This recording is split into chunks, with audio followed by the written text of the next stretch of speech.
far as the calendar is concerned. Up next is page 7, Joseph Chesley versus Aaron Baker.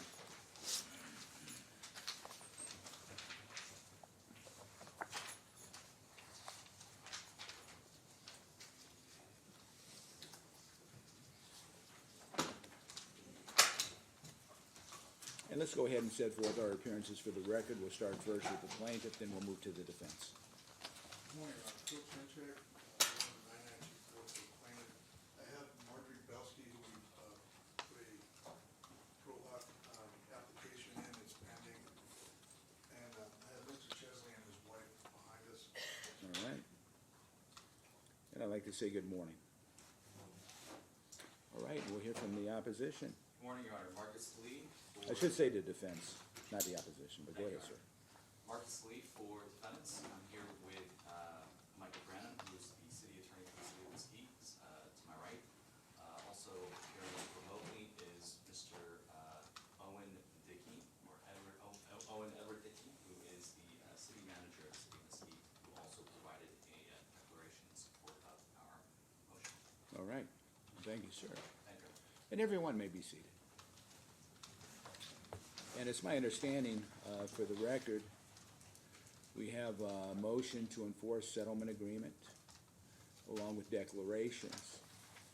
And let me just make sure. And we also have a motion to stay discovery pending resolution of the motion to enforce settlement agreement, correct? Yes, Your Honor. All right. Let's go ahead and get started.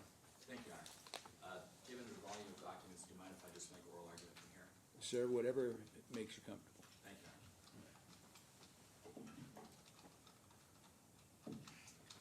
So just a brief recitation of the history here.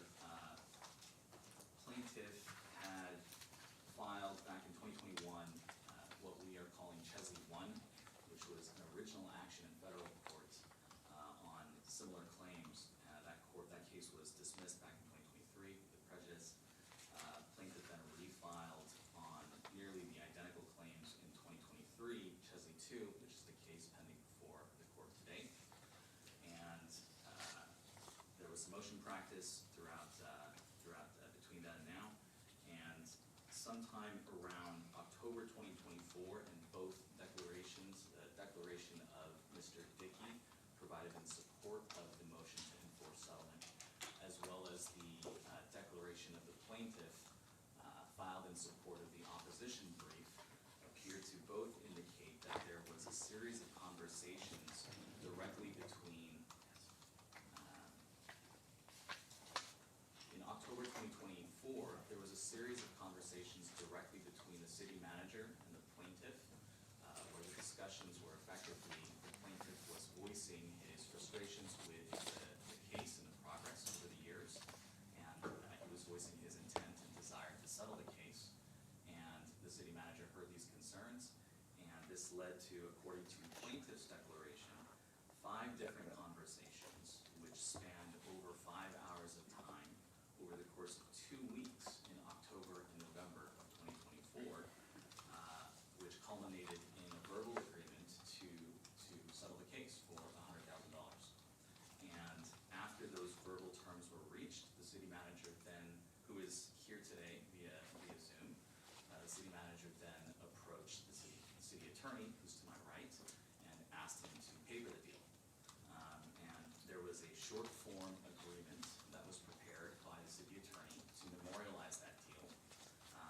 And that short form agreement was executed by both the plaintiff and the city manager on behalf of the city of Mesquite, resulting in what our side believes to be a binding enforceable settlement agreement. And that's the agreement dated November 7th, 2024? That's correct, Your Honor. Now, that agreement was then sent to me, and I learned for the first time that there was a fully executed short form settlement agreement. My firm had no hand in preparing that agreement.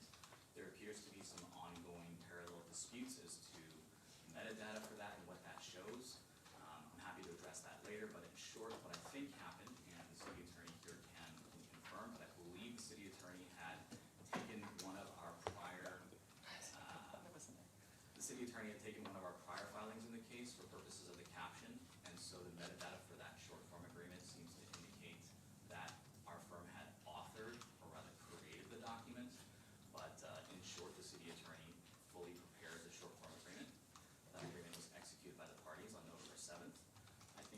also worth noting that that short form agreement appears to have been submitted to the plaintiff 3 days before the execution of the agreement. And the plaintiff took that short form agreement home for 3 days, had voiced to the city manager that he wanted to discuss it with his wife, came back 3 days later, and that short form agreement was then signed by the plaintiff and the city manager on November 7th. When I received this fully executed document, I wanted to replace it with a long form agreement, a more robust version with more typical settlement agreement provisions. And so my firm prepared a long form agreement. At the meeting where the short form agreement was fully executed, I think it's also important to note that the plaintiff had relayed through the city manager to request that I not send the short form agreement to Mr. Trenchak, the plaintiff's attorney, and rather that I simply submit an offer of $100,000 to the plaintiff's counsel, and when the plaintiff's counsel discusses that with the plaintiff, that the plaintiff would ask that his attorney accept that offer.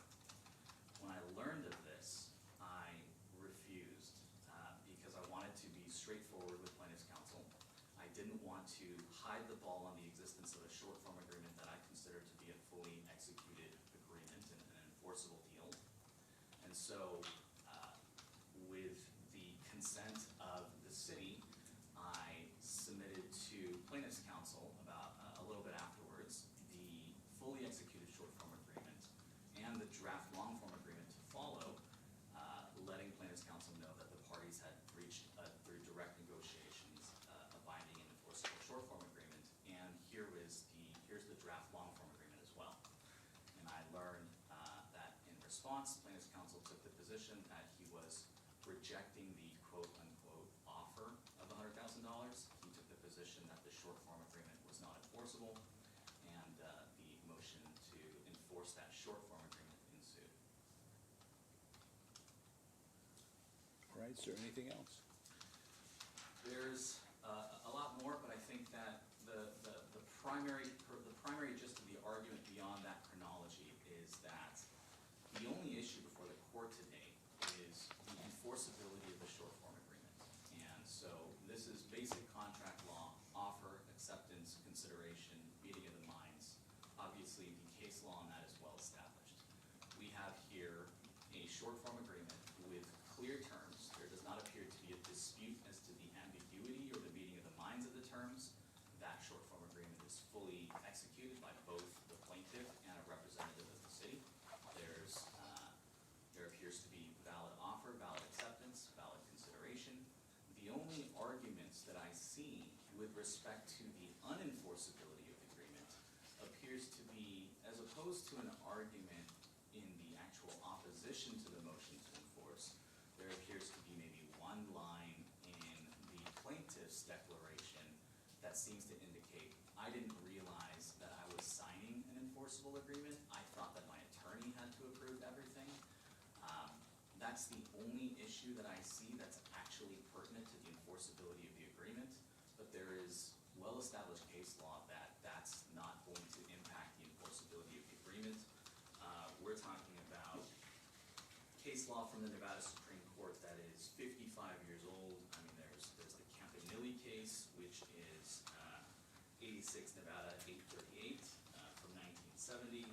He who signs or accepts a written contract in the absence of fraud or other wrongful act on the part of another contracting party is conclusively presumed to know its contents and to assent to them, and there can be no evidence for the jury as to his understanding of its terms.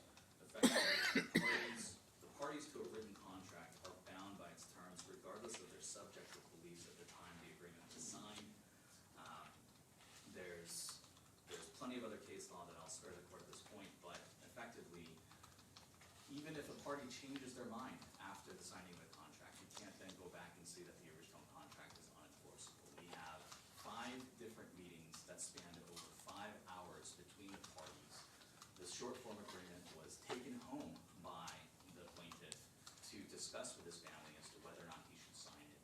After a 2-week span from the beginning of these discussions to the actual execution of the short form agreement, 2 weeks, 5 meetings, over 5 hours.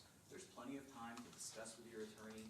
There's plenty of time to assess any uncertain terms, plenty of time to seek counsel on that. It appears to me, because I don't, again, I don't have direct access to the plaintiff, obviously, but it appears to me that the plaintiff has now changed his mind on whether he'd like to settle. That does not impact the enforceability of the settlement, and so the court should grant the motion to enforce. Thank you, sir. And we'll hear from the opposition. Good morning. Now, it's true this case started in federal court. What's gone on has been a campaign of delay upon delay, which has been exacerbated by what we're gonna get into is a refusal to participate in litigation. There's substantial evidence that counsel for defendant was involved in this settlement negotiation and the settlement, and actually wrote the settlement agreement. Now, we've heard several times there's no assistance of counsel. The settlement agreement itself says the parties agree to a one-time payment to Micheal Chesley of $100,000 from Travelers Insurance Company. And paragraph 5 says the parties requested that Micheal R. Branum, city attorney for the city of Mesquite, act as scrivener for this settlement agreement. However, Branum did not participate in any negotiations related to the terms contained herein. Now, the city of Mesquite has a number of, let's say, secretaries, someone that could have memorialized this agreement. We know they chose the city attorney who represents the city of Mesquite to act as scrivener only. Now, and it says so in the city charter. We asked for information from O'Hagan-Meyer, from opposing counsel, through discovery requests, through emails, through requests for meet and confers. We would like to know anything about this settlement agreement. We requested, and they would not respond to the question, when did you get the settlement agreement from the city of Mesquite? We received crickets, no response, because on November 7th, between November 7th and November 22nd, that's the time period between when allegedly this agreement was signed and when the agreement was finally sent to my office. Is there any issue regarding, you said when this agreement was allegedly signed, there's no issue of fact as it Yes, pertains to it was signed on the 7th, that's my understanding. Okay. So it was signed on the 7th, you're correct. 15 days elapsed between the signing and alerting me to this fact. That's why I wanted to know, when were you made aware that this agreement was reached allegedly? When did this happen? We've gotten no response to any discovery. We have 3 motions to compel currently on the calendar because we can't get a simple response to when did the city of Mesquite send you this signed agreement? So therefore, we had to retain a metadata expert, and that report has been provided to Your Honor through a request for judicial notice. The metadata expert states that O'Hagan-Meyer was the author that drafted the settlement agreement on November 7th at 4:30 p.m. That's the exact copy that is the purported settlement agreement from Your Honor today. It was written, our expert concluded that it was written by O'Hagan-Meyer. No changes were made to that document, and that's the document that was signed by Micheal Chesley and Dickie Owens. Therefore, to say and to make Mr. Branum's made the material misrepresentation, the fraudulent claim to the parties that this document was written by him and he acted as a scrivener only, as it says in paragraph 5. Micheal R. Branum was not, had nothing to do with writing this document. The document came from O'Hagan-Meyer, unchanged, and that's the document that was signed by the parties. That's what our expert concluded. There's been no rebuttal. been no explanation as to why O'Hagan-Meyer would be in the metadata, the drafter of that document. Now, what Mr. Lee is referring to, that was sent to Mr. Chesley, that's also accounted for in the metadata. That was a different agreement. The final agreement was sent on November 7th at 4:30 p.m. The other two agreements were also authored by O'Hagan-Meyer. Those were sent on November 4th. There's a 100-page expert report that gets into all these details. But Micheal R. Branum was not the scrivener, he was not the author, he was not the creator.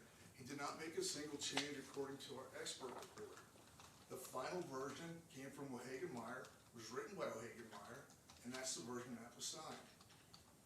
So any other representation is false. It's a lie to the court. It's fraud upon this court. Now, Mr. Chesley is here. I'm going to offer some things that he could personally testify to about this settlement. Mr. Chesley's understanding was that this was negotiations and that this would be the first step toward a potential settlement. And he states this in his declaration. He was worried about his job, and that's why he entered this agreement. But the agreement was merely to begin negotiations. And that's what he states, and he can explain that to the court today.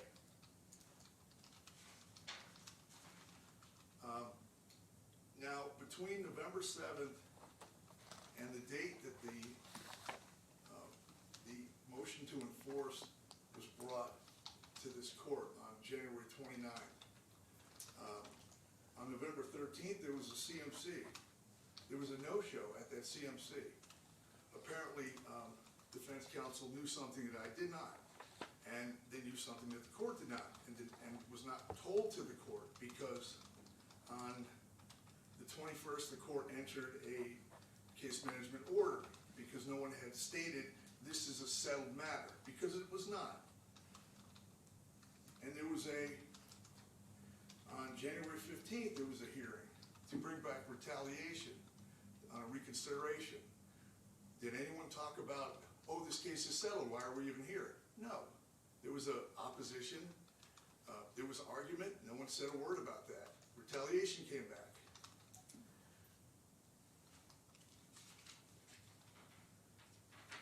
On November 22nd, this was the date that the settlement, the purported settlement was sent to my office. And of course, it was stated without attorney involvement.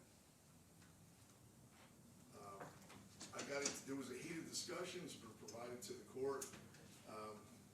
Exhibit 11 on page MC 000082 to 88. Mr. Lee, who's here in court, made the argument. He states, we are conveying an offer that I expect you to communicate to your client. He does not say that this is settled. He states, we are conveying an offer. So on December 16th, my client and I decided, and we let them know that we were turning down the offer. We were denying it. That was December 16th. I want to make sure the record's clear as far as the date of the settlement agreement being the signing of it, of 7th of November 2024. Was your client represented by counsel at that time? He's been represented by counsel since 2021. I've been his lawyer since 2021 in all matters. Wait, here's my next question. Was the city of Mesquite put on notice that he had counsel at that time? Of course he was, yes. No, I mean, there's no, of course, either yes or no. That's Yes. kind of my point. Yes. I mean, okay. I mean, because that's a big issue. Because hypothetically, if he's represented by counsel, then any settlement offers, communications, and those types of things should go through counsel. That's kind of my point there. And Mr. Branum is also in the references to Chesley 3 and 4. Mr. Branum is representing the city against Mr. Chesley in both those matters. So this is a clear violation of the ethical rule number 4.2. Clear, and there's no ifs, ands, or buts about that. So between November 22nd, when Mr. Lee says we're conveying an offer, I expect you to communicate to your client, he does this in writing, MC 00082 to 88. It's all I in mean, there. I'm gonna save It's everybody to- time it's on this issue, I don't mind specifically. telling you this, I filed over 1,000 lawsuits in this jurisdiction, right? And I've represented plaintiffs, and an insurance company, once I put them on notice, or a defendant that, my client has counsel, any settlement negotiations has to go through counsel. Agreed. Period. I mean, that's not subject to any debate. That's kinda how it is. In fact, if someone's represented by a counsel, you have duty and responsibility not to talk to them.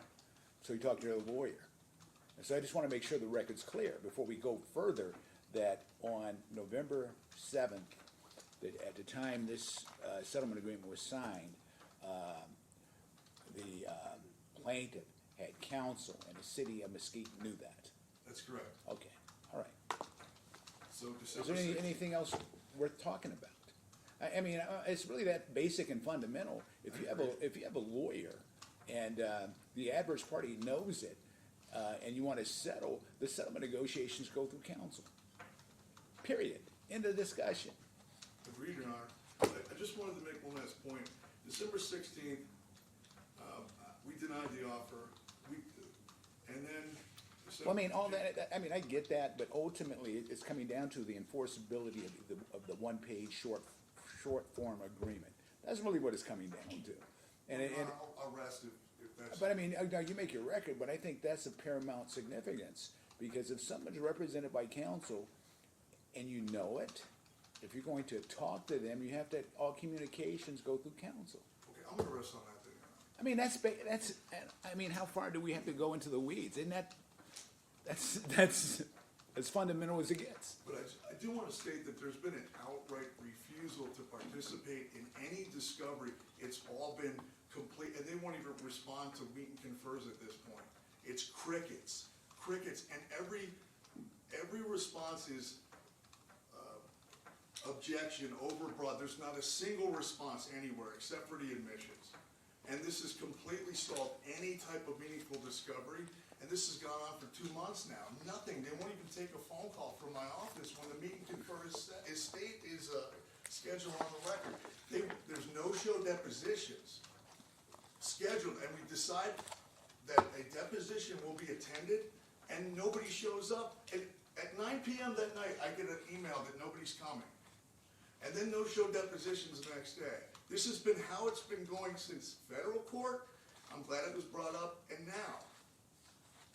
So that's what they've been relying on this, and now nothing, and absolute crickets, zero production, nothing, and no responses even, no responses to meet and confers at this point. So I'm gonna rest on that. And so I want to make sure the record's clear. On the 7th of November, 2024, the city of Mesquite, prior to drafting the short form settlement agreement, knew that the plaintiff was represented by counsel. Yes, Your Honor, that's correct, but Okay. there's a large but here, Your Honor. If I may. And you can go ahead. I need to set the record as well, Your Honor. No, I believe in vigorous records, I do. But you're gonna have to convince me that if that's the case, that he had counsel, why are you talking to him about settlement of the case? So, number one, no attorney has spoken with the plaintiff. There's no ethical violation here. Your Honor, except for the city attorney. The I- city attorney. Wait, no. I'll be really clear.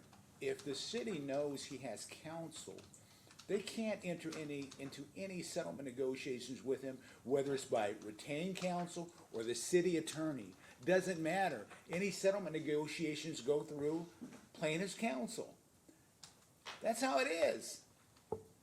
But go ahead. I understand, Your Honor, but for the record, there needs to be some clarification points made. Number one, and hopefully without interruption this time, from counsel, number one, no attorney has spoken with the plaintiff.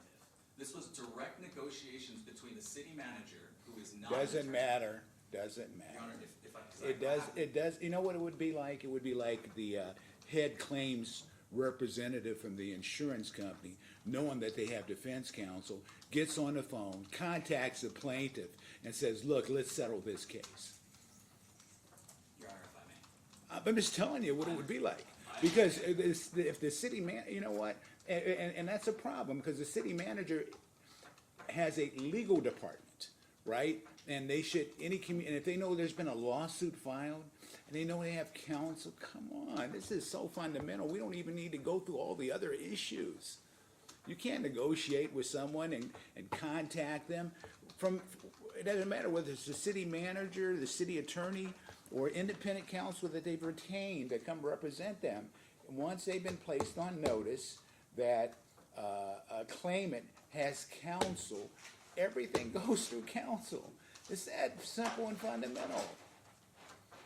Your Honor, if I may. You can, but and I'm gonna let you make a record, but that's how it is.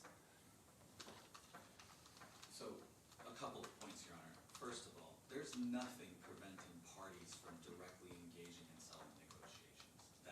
That's fundamental. Well, yes, there is, if they have counsel.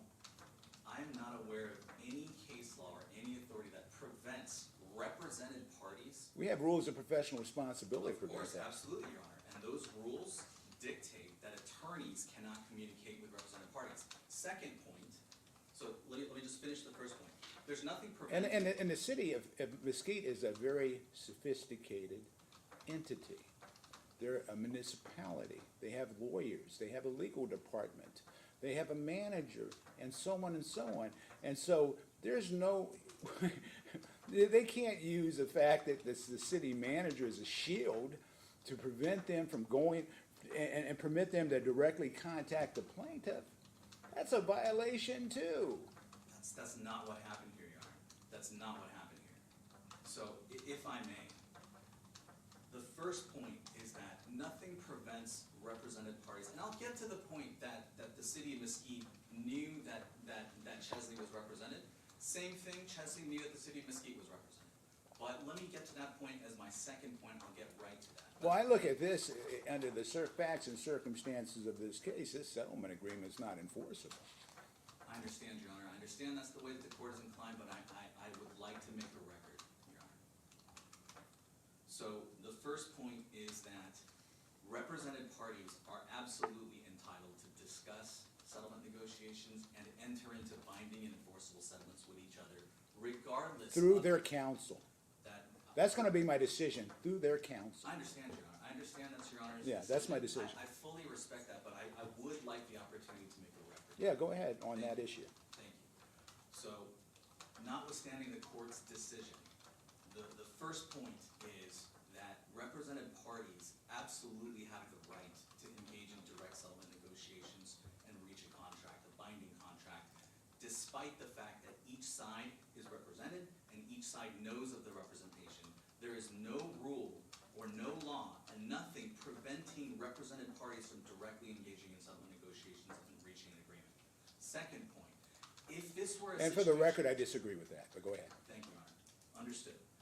The second point is that if there was an attorney that was attempting to bypass the ethical obligation, I think that's a separate issue. If there was an attorney that was in the background trying to puppeteer, for example, number one, I'm not even convinced that that would be an ethical violation or inappropriate, but second. I think it would, but go ahead.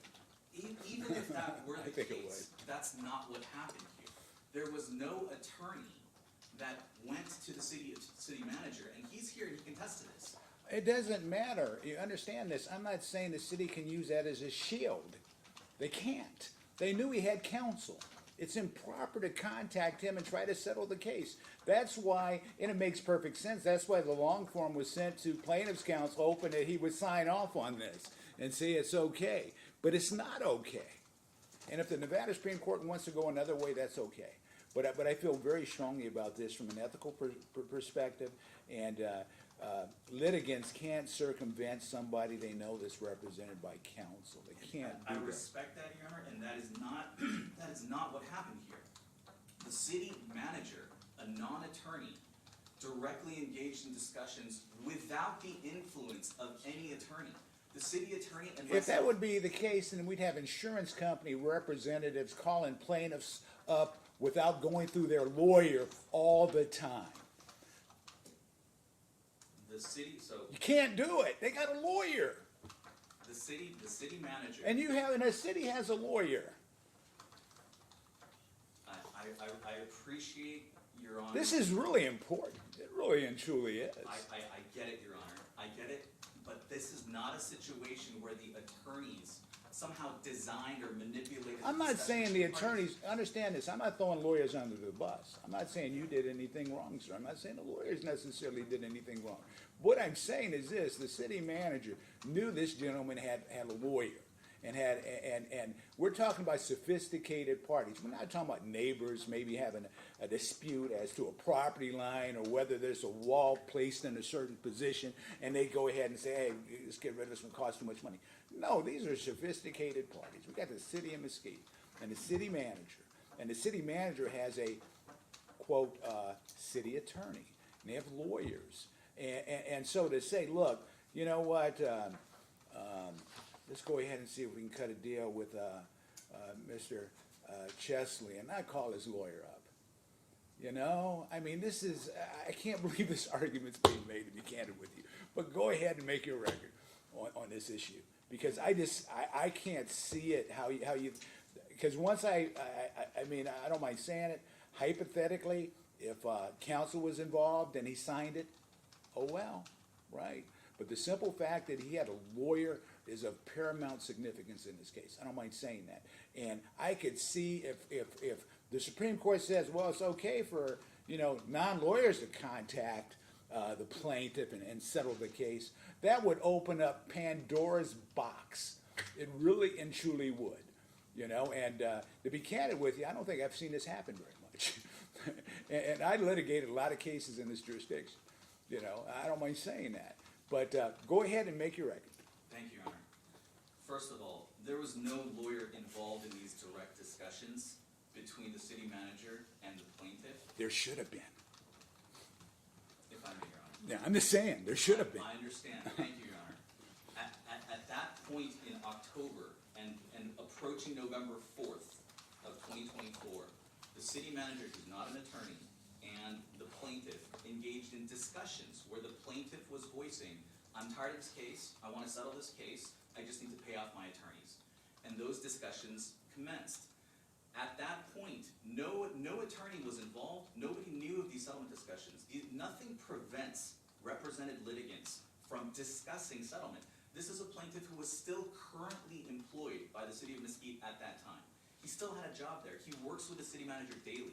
They started talking about the case. They started talking about settlement. Nothing prohibits that. They Nothing shouldn't have prevents been talking about the case. They knew he had counsel. I think it would be wise, absolutely, to run any discussions by your attorney. Well, that's why I'm going to avoid the settlement agreement. I mean, I'm just telling you. I understand the court's decision, Your Honor. I'm just trying to create a record. That's Go ahead, go I ahead. understand your Honor's decision today, and I respect it, but I need to make a record. Yeah, go ahead. Thank you. The first time that the city attorney and myself found out about this was after these discussions had already commenced. The plaintiff had 5 different meetings with the city manager over 5 hours, over 2 weeks, had plenty of time to discuss this with their attorney. So the first issue with that is that the plaintiff had plenty of time to discuss with his own attorney.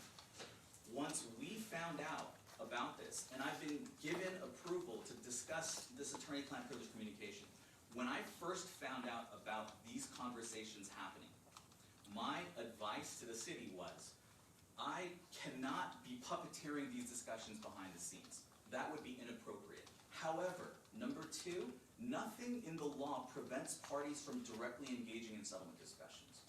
Number 3, if the parties were to reach a settlement. See, I think, this is what I think, as far as that statement's being concerned. If a party knows the other party's represented by counsel, they have a duty and obligation to contact counsel. I understand, Your Honor.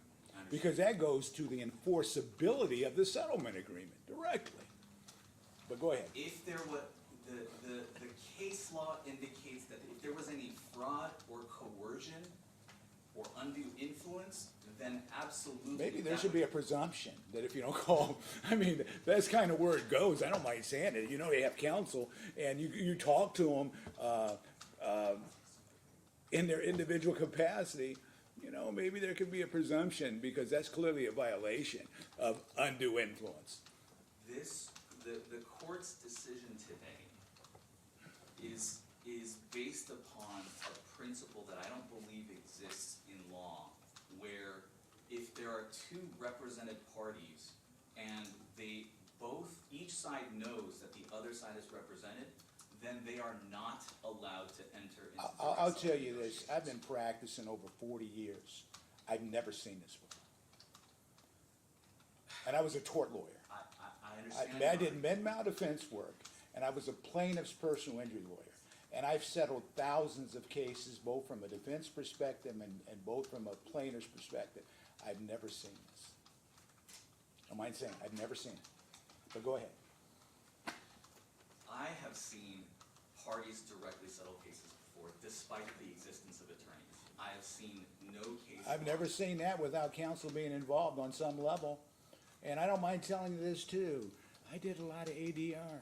My numbers actually surprised me. I was a neutral in over 800 cases before I became a trial judge. Did a lot of ADR. I was actually pretty good at it. But go ahead.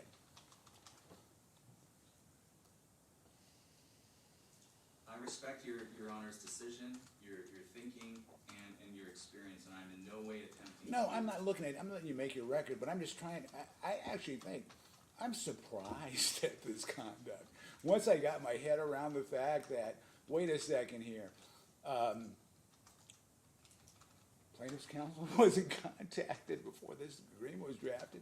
You're having discussions about settlement without the involvement of plaintiff's counsel. You know, I mean, That's not what happened, Your Honor. yeah, well, it That's not sounds what like to me, happened. it's kinda, that's what happened, because, That's not what happened, Your Honor. yeah, well, I didn't puppeteer. I'm not talking about you, I'm talking about the manager, city manager, I'm not talking about lawyers. And parties who recognize, who understand that each side is represented, are still able to directly negotiate a settlement. That's still allowed. It doesn't matter if there are parties that decide to hire attorneys, they can still settle a case together. A contract between two parties who are represented without their attorneys, that's still an enforceable contract. There's no carve-out in contract law for, hey, you knew that I had an attorney, you didn't go through my attorney, therefore I get to get out of a contract that I had 2 weeks to consider, negotiate, 5 weeks. This is a I take it case home. involving litigation, right? Both on a federal court level and a state court level, correct? And Yes, represented by counsel all the way through. Correct. I respect Your Honor's thinking, and I'm just trying to create a record. I understand. There is no difference in contract law based on, there's no difference in offer acceptance, consideration, meeting of the minds. There's no difference based on whether the contract was reached in a transactional non-litigation setting versus a litigation setting. There is a big difference. I'm There's- gonna rule that as a matter of law. There's a big difference, because if you know someone's represented by counsel, the city, under the facts and circumstances of this case, had a duty and responsibility to go through the legal department, number one. Number two, if they have outside counsel, go through outside counsel. There's never should have been a direction or attempt to settle this case knowing that the plaintiff had a lawyer of record, and specifically involving a case involved in litigation, right? There's a federal case, there's a state case, there's ongoing litigation. In fact, there could be some potential problems. Why are you talking to somebody represented by counsel? I don't get that. I really don't. And that's very difficult for me to get my head around. I understand, Your Honor, but I must insist to be clear, because number one, my primary focus here, I have two focuses, two goals. Number one is to ensure that there is nothing in the record that would in any way attempt to mischaracterize any attorney's conduct here. I haven't thrown any lawyers under the bus, have I? No, Your Honor, you haven't, but I'm concerned about the dialogue here, where if it's characterized as You knew he was represented by an attorney. You should have done. No, the city manager knew he was Thank represented you, by Your Honor. counsel. I appreciate that. Okay, Thank you. okay. So And it's see nothing that- meant towards you, sir.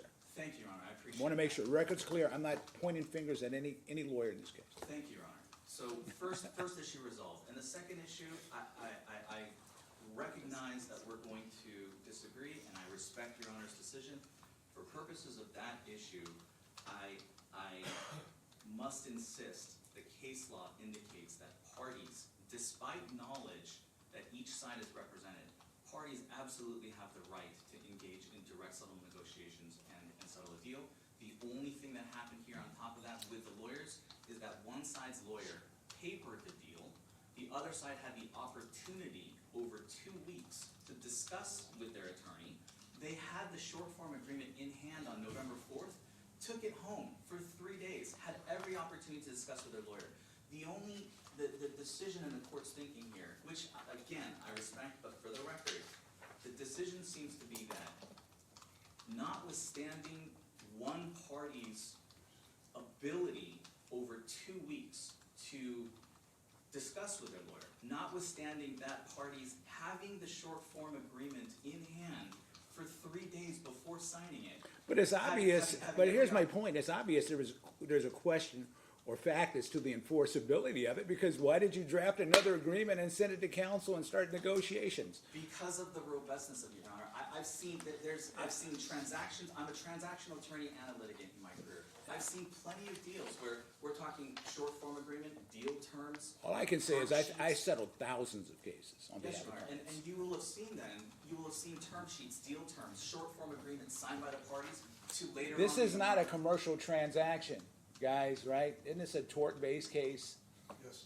Yeah, this is not one of those types of cases. Even in a litigation, Your Honor, even in a litigation context, tort, employment, or otherwise, Your Honor will have seen plenty of cases settle where, I've never seen any case settled like Your this. Honor, if I may finish. I mean, you said many, I'm saying I've never seen a case settled like this. I never have. If I may, Your Honor. So I have to push back on that. But go ahead. What I was trying to say is that I dare say that Your Honor will have seen cases where litigants reach a short form settlement and then memorialize it through a long form agreement. That's all I'm trying to say. That happens all the time. So when I found out about this short form agreement, I wanted to memorialize it as a long form, not because I had any concerns about the enforceability of the short form, but because the short form agreement here is a page and a half. There's missing terms that are typical and standard in an employment agreement for a long form. My expectation was that if I can reach a long form agreement with plaintiff's counsel, that would replace the short form. And we've seen cases where parties can't reach an agreement on the long form, then the short form becomes enforceable. Or not becomes enforceable, rather, that's the only enforceable agreement on the table. The long form is abandoned, no agreement reached, the short form. I mean, that happens all the time in mediations and also court settlement conferences. I mean, I will settle a case and we'll put what we think are the material terms on the record, or we just might write them out. And I've done that many, many times. And then down the road, but we do say we have a settlement. And down the road, they prepare a much longer and more vibrant and more robust settlement agreement. But counsel's present, correct? Right. Yes. Yeah. Counsel was present on the short form settlement. I absolutely, Your Honor, agree with all of that. So if I'm understanding correctly, the court's issue with this short form settlement agreement is that the parties knew that they were each represented by counsel, but decided to enter into a short form agreement without going through those attorneys for purposes of negotiations. Therefore, the short form agreement is unenforceable. Meaning, Actually, it's actually a little bit more precise than that. My decision is basically rooted on the fact that the city of Mesquite, vis-a-vis the city manager, knew that the plaintiff had counsel in this case. And it would have been improper to start any form of settlement negotiations without first calling plaintiff's counsel and getting him on the line and start the negotiations, right? And if that would have happened and we had the short form and plaintiff's counsel would have signed off on it, we wouldn't be here. And that's kind of my point. I understand, Your Honor. I absolutely understand it and respect your decision and thinking today. My only issue with that is that seems to create an unprecedented carve-out that a party, a litigant cannot directly reach a settlement with a represented litigant if they knew that the litigant was represented. Absolutely, number one. Number two, they have a duty and obligation to call their lawyer if they know they're represented by counsel. That's my ruling. And despite the fact that the non. Can't you, I don't think, when you think about it, so what will happen is this, they'll have claims examiners, knowing people are represented by counsel, calling up and say, hey, Jimmy, we had this auto accident, you need money? Let's see if we can get this case settled now. Right? In my experience, claims examiners are attorneys as well. No, they're not. In my experience. No. in the employment context, absolutely. How many claims examiners are lawyers at Allstate, In the at State Farm, at USAA, Travelers. at Travelers? Lawyers. No, there's no claim. I mean, so you're telling me most of the claims examiners at Travelers are lawyers? The one in this case is, I'm not. No, you didn't answer my question. in The employment front context, line claims examiners for Travelers Insurance Company, you're saying they're all lawyers? Well, Your Honor, I truly think this is beside the point, but in. No, my you ex- raised it. Your Honor, I Right. agree with that, but in.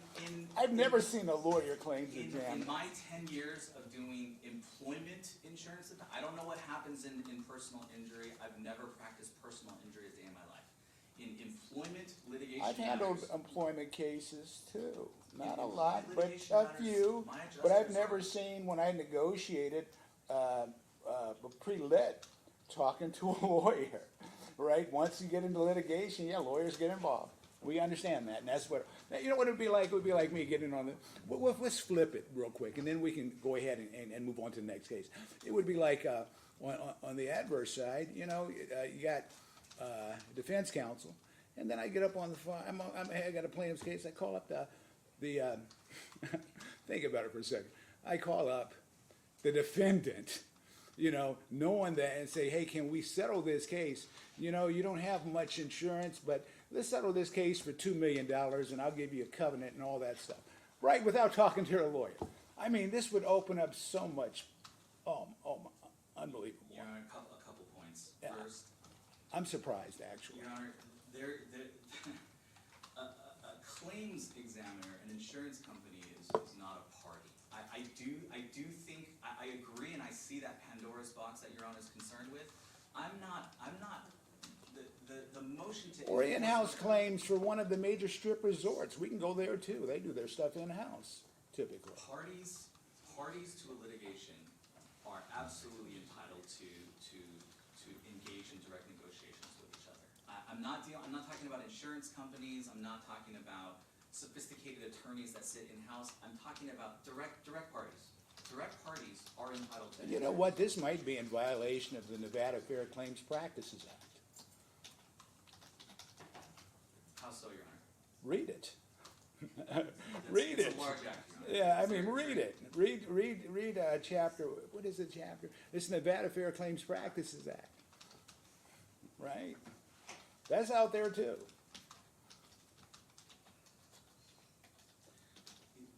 This is a far simpler fact pattern. This is a city manager who's a non-attorney discussing settlement with another employee of the city, and they are engaged in direct settlement negotiations. Because this is an insurance claim, right? Travelers is involved on some level? Yes, Your Honor. Okay.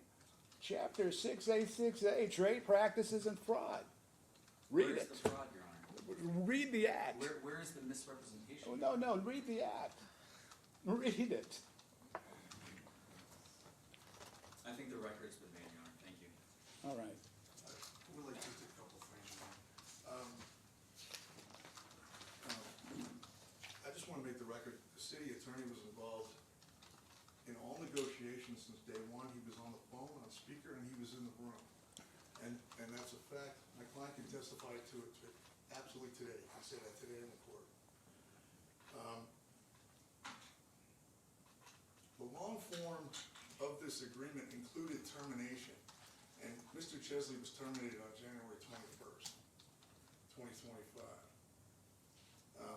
So although the short form did not include that, obviously this gives some foreshadowing, or I believe possibly trying to slip that one in there. As far as the puppeteering goes, it was an interesting word. I didn't bring it up. What I heard was Mr. Lee at first said that he had no knowledge until he got the agreement at the end, and then that he heard that these negotiations were going on during the negotiations. So that's just something I wanted to put on the record. And I would ask for, Your Honor, I would ask the court for fees due to the frivolous nature of this litigation, of this motion, and the fact that I've not been able to get a single piece of discovery. I haven't been able to get any answers. We're not getting phone calls returned, emails returned. Everything has been paused by defense counsel in lieu of this motion, stating that this case is settled. There's nothing else to talk about. There's no other issues to discuss in this case. And I'm going to rest on that. Thanks. Thank you. All right, and what I'm gonna do as far as this matter is concerned, I just wanna make sure I answer the call of the question. The motion to enforce settlement agreement, and we have a vigorous record, I'm gonna deny that motion to enforce settlement agreement. And I've clearly set forth why on the record, because here the plaintiff was represented by counsel. And any and all discussions regarding settlement in this case should have gone through counsel, right? And that's where it starts. And the fact that the city manager says, oh, we were just talking, well, no, city manager is sophisticated. They deal with lawsuits all the time. They have a legal department. You go through counsel. Let's go ahead to the next issue, the stay issue. And it's defendant's motion to stay discovery pending resolution. Why should I stay the matter? Your Honor, it's moot at this point. We've been, notwithstanding the filing of the motion, we've been doing our best to both respond to discovery, meet and confer on discovery. I disagree with plaintiff's counsel's aspersions that we haven't been picking up the phone or engaging in meet and confer. If there are several motions to compel, and the record will set forth the extent of those meet and confer obligations and the communications happening on those, there's no need for the court to rule on the motion to stay. The parties have been proceeding. Well, it's moot. If you say it's moot, we're moot. It's moot, Your Honor. Okay. Your Honor, but because of this, they've participated in discovery, and they're not responded. If he's going to state on the record that he has responded to requests for meet and confer, I would like to make that very clear, because there has been no response. And for the record, gentlemen, I'm just going to tell you this. I'm not going to issue, if it's moot, it's moot. Do whatever you think is in the best interest of your clients. Thank you, Your Honor. All right. And plaintiff can prepare the appropriate orders, circulate it. If you can't agree, submit competing orders. Your Honor, I'd like to talk to you about the draft order before it's filed. Oh, yeah, absolutely. No, I told him to circulate it, right? There's a situation in this case in the federal court where an order was entered without having it be run by me first, so. All right, I got you. What was that? I'm sorry. I missed No, that. I just said, like I said, we'll circulate the orders. Like, for example, What was his representation? I'm sorry, I missed that. he said apparently there was an order circulated in federal court that was signed off on that he didn't get a chance to see. That's not how orders work in federal. I know how they work in federal courts. I do. The federal judges do their own orders. Because they, unlike us, we only have one law clerk. They get two or three, right? Something like that. All right, everyone enjoy your day.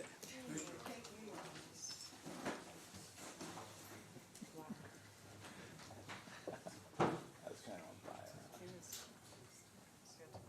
Yes. And so next up is, oh yeah, we're moving on. Next up, page 9.